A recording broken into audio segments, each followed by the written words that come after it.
Lamartine é carioca, nasceu no início do século passado e ele era um cara diferenciado. Ele compunha, ele apresentava no rádio, né? O rádio era o principal meio de comunicação. Ele era o rei do carnaval. Depois Ceci beijou Peri, Peri beijou Ceci ao som do Guarani. Só que não se trabalhava a imagem dos artistas. Então o Lamartine era um cara muito feio. O que importava muito era a voz, né? Era outros atributos e não a própria imagem. E ele era um artista que era muito requisitado no Rio de Janeiro, recebia muitas cartas, muitos desenhos e tal. Ele era muito popular, era uma figura assim, extrovertida, um cara alegre, entusiasmado, enfim. E o Lamartine recebe então no ano de 1935 uma carta na rádio Mairinque Veiga, se não me falha, na Mairinque. Ele recebe uma carta assinada por Nair Pimenta de Oliveira, da cidade de Dores da Boa Esperança. E, assim, num primeiro momento, eu estou falando de praticamente uma vila, né? Uma cidade que tinha 4.000, menos de 5.000 habitantes, né? Que era Boa Esperança na época. E quando ele recebe aquela carta no Rio de Janeiro, com palavras belíssimas e muitos elogios, ele fica extremamente entusiasmado por aquela pessoa. E ele responde essa carta. E ele responde. A partir daí começam as trocas das correspondências. Enquanto não encontro um fotógrafo milagroso para caprichar no meu retrato, síntese do feio, vou enviando-lhe uma série de retratos da minha alma e peço-lhe humildemente que você me envie as pérolas literárias de sua pena, as joias deslumbrantes que brotam da sua inteligência privilegiada.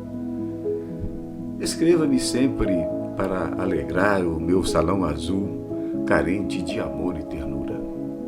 Rio, 11 de setembro de 1936, sexta-feira. Então, entre 1935 e 1936, um ano praticamente de cartas.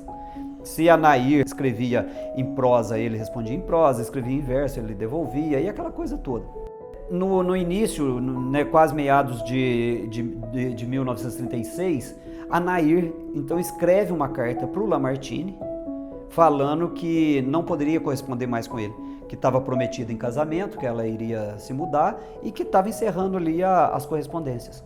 E o Lamartine, já muito entusiasmado com a Nair, ele fica extremamente decepcionado com o fim das correspondências, mas enfim, de certa forma um sonho que acabou.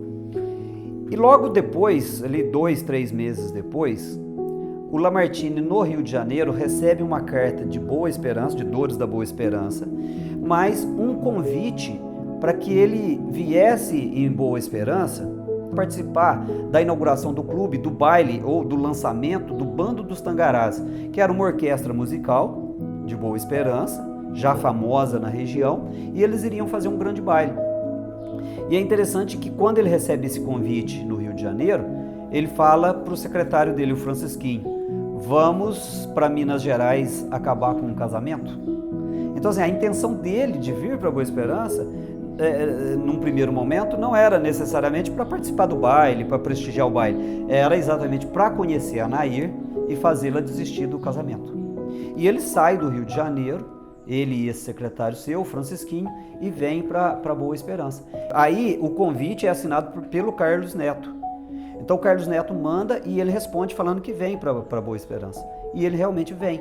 Ele chega com uma semana de antecedência, alguns dias de antecedência em Boa Esperança, hospeda-se na casa do Carlos, que também era um hotel, era uma hospedaria.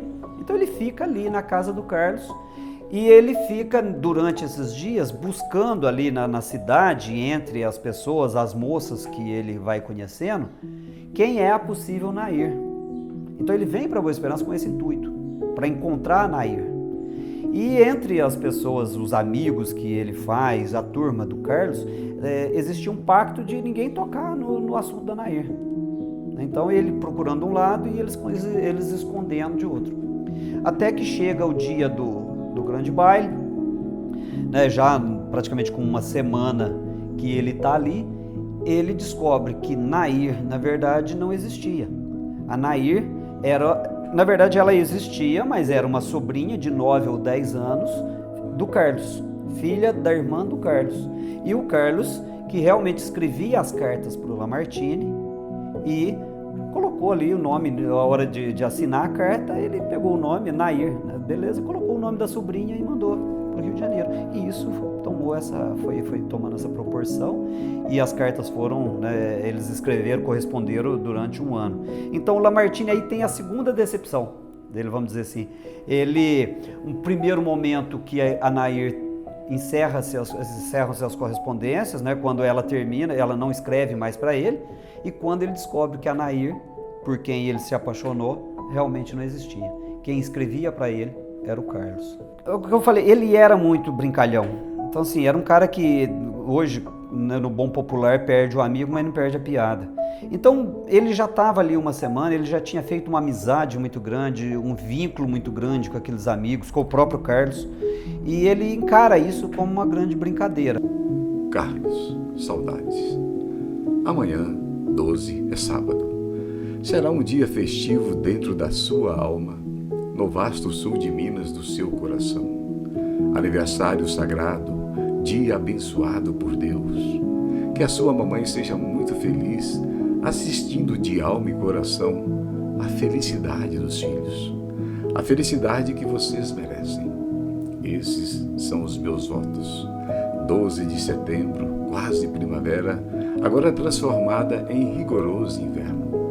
Velhice santa que como ninguém reza pela ventura, pela paz, pela harmonia dos seus entes queridos e únicos. Os filhos diletos, amados, dedicados. Eu quero, caríssimo Carlos, ser sócio desta alegria intensa do seu coração filial.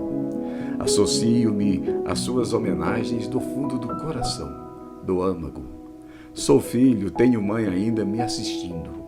Guardo como você guardará amanhã, um dia igual, não 12 de setembro, mas um 29 de dezembro, igual no significado da data, igual no sentimento de júbilo que nos vem na alma de filhos obedientes e humildes. Eu lhe felicito, Carlos, para em seguida me felicitar. Após os meus jantares cariocas, sem hora certa, a casa do Francisquinho tem sido meu ponto de reunião, o meu cinema, o meu teatro, o meu rádio clube, onde a minha proposta, Carlos, tem sido o meu passatempo, o meu mata-saudades. Sim, lá é ponto primordial de assuntos a dores. Carlos, Larinha, Donato, Áurea, Paulinho, Tangarás, Oscar, Carmen, e não acaba mais a lista azul. O doente 31 Traquinas convalesce, recupera-se, reanima-se do grande susto que nos pregou. Viu morto, não é exagero. Dias atrás, você não pode nem ao de leve fazer um cálculo. Creio agora na bonança, lá se foi a tempestade dos primeiros dias. Creio ainda que, se não sou de ferro, pelo menos tenho sido nas ocasiões precárias, quando assim se fez necessário. Agora, 2 favores. Primeiro, enviar uma proposta do Rádio Clube. Quero ser sócio. Segundo, enviar-me as listas de nomes que faltam dos que desejam ainda os retratos. E por hoje, só. Francisquinho. O assustador envia saudades imensas para todos, sem ser o semanário ilustrado, os das nossas casas, idem. Seja ainda você o meu digno portador de um apertado abraço à querida mamãe, aniversariante querida de amanhã. Salve, 12/9/36. Muito seu amigo, Lamartine. E escreve Serra da Boa Esperança, né? Se não fosse a decepção, nós não teríamos Serra da Boa Esperança. E é porque se você pegar a letra Serra da Boa Esperança, é exatamente o que ele narra da decepção amorosa dele. E ele escreve, então, ainda em Boa Esperança, apresenta para os amigos num piquenique, no último dia que ele estava na cidade, e depois ele vai embora para o Rio de Janeiro. Quando ele fala, sei que Jesus não castiga o poeta que erra. Nós, os poetas, erramos, porque rimamos também, os nossos olhos nos olhos de alguém que não vem. Então, eu acho que nesse trecho é onde ele consegue sintetizar tudo.